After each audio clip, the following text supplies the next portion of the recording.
অবস্থায় রেখে গেছে, পুলিশ বাহিনী ধ্বংস করে গেছে, প্রশাসন ধ্বংস করে গেছে, আদালত ধ্বংস করে গেছে। এমন একটা জায়গা নেয় সেখানে ধ্বংস করে না। এই ধ্বংসস্তূপে দাঁড়িয়ে আজকে আমরা বিএনপি তারেক রহমানের নেতৃত্বে জনগণের কাছে 31 দফা দিয়েছি। আমরা সেই 31 দফায় বলেছি যে নির্বাচনে জয়লাভ করলে আমরা একা সরকার গঠন করব না,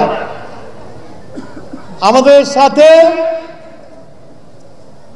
যারা আন্দোলন করেছে, আন্দোলনকারী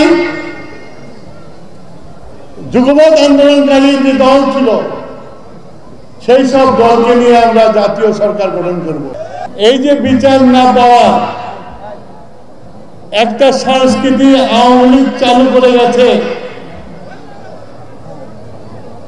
এখন সেই বিচারের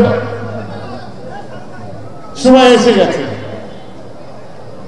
এখন প্রত্যেকটি অপকর্মের আওয়ামী লীগ যে অপকর্ম করেছে প্রত্যেকটি অপকর্মের বিচার এই দেশের মাটিতে হবে, সিরাজগঞ্জের মাটিতে হবে, কেউ নিস্তার পাবে না।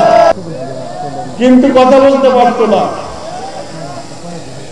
জামতল বাজারে যে যারা শাসক ছিল তাদের বিরুদ্ধে কথা বলা যেত না। কথা বললে হয় জেল অথবা মার দিলেও বিচার পাওয়া যেত না। আমরা ছিলাম নির্যাতিত, নিষ্পেষিত। বাংলাদেশের মানুষ ছিল একটা কারাগারের মধ্যে, কেউ সত্যিকারের কারাগারে গেছে, কেউ বাইরে থেকেও কারাগারে ছিল।